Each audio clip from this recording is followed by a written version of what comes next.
বন্ধুরা, আজকের গল্প শুধু ইতিহাস না, আজকের গল্প ঈমানের গল্প।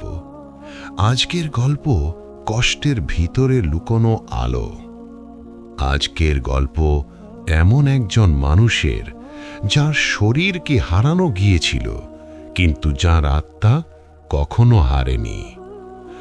আজ আমরা শুনব বিলাল রাদিয়াল্লাহু এর গল্প।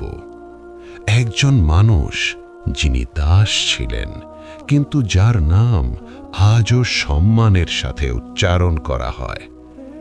ভাবুন, একটা সময় যখন মানুষ মানুষকে কিনত, মানুষ মানুষকে বিক্রি করত। সেই সময়েই জন্ম হয়েছিল বিলাল রাদিয়াল্লাহু এর। তিনি জন্ম থেকেই স্বাধীন ছিলেন না, তিনি জন্ম থেকেই কারো সম্পত্তি ছিলেন। তার মালিক ছিল নিষ্ঠুর, নির্দয়, কঠিন হৃদয়ের মানুষ। বিলাল রাদিয়াল্লাহু ছোটবেলা থেকেই বুঝে গিয়েছিলেন যে এই পৃথিবীতে তার জন্য ভালোবাসা খুব কম, কিন্তু আল্লাহ তার জন্য অন্য এক সম্মান লিখে রেখেছিলেন।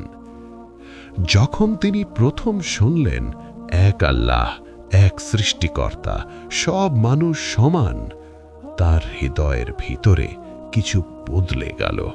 তিনি অনুভব করলেন এটাই সত্য। তিনি ইসলাম গ্রহণ করলেন চুপচাপ, কারণ তিনি জানতেন এটা জানলে তার উপর ঝড় নেমে আসবে। যেদিন তার মালিক জানল যে বিলাল ইসলাম গ্রহণ করেছে, সেদিন শুরু হলো ইতিহাসের এক ভয়ঙ্কর অধ্যায়।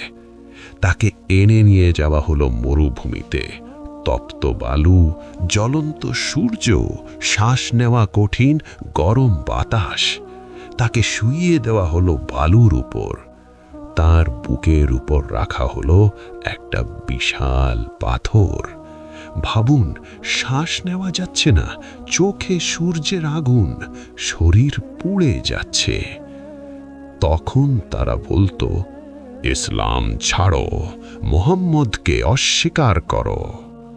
কিন্তু জানেন তিনি কি বলতেন?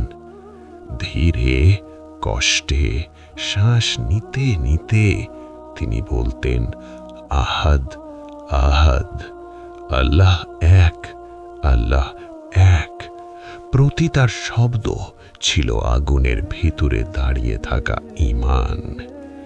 দিনের পর দিন নির্যাতন চলতে থাকল, কিন্তু তার হৃদয় ভাঙল না।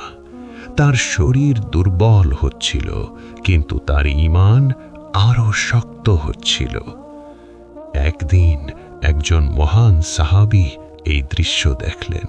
তার হৃদয় কেঁপে উঠল। তিনি সিদ্ধান্ত নিলেন এই মানুষকে মুক্ত করবেন। অবশেষে বিলাল রাদিয়াল্লাহু মুক্ত হলেন। একজন দাস হয়ে গেলেন স্বাধীন মানুষ। সময় গেল। একদিন তাকে দেওয়া হলো এক বিশাল সম্মান। তিনি হলেন ইসলামের প্রথম মুয়াজ্জিন। ভাবুন, যে মানুষকে একদিন মরুভূমিতে ফেলে রাখা হয়েছিল, সেই মানুষ আজ আজান দিচ্ছেন।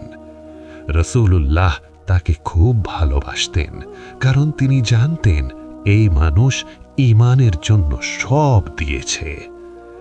বন্ধুরা, এই গল্প আমাদের শেখায় জীবনে কষ্ট আসবে, মানুষ কষ্ট দেবে, পরিস্থিতি কঠিন হবে, কিন্তু যদি ঈমান শক্ত থাকে তাহলে মানুষ কখনো হারায় না। আজ হাজার বছর পরেও যখন আজান ধ্বনি শোনা যায়, ইতিহাস মনে করে একজন মানুষকে, যিনি বলেছিলেন আহাদ আহাদ।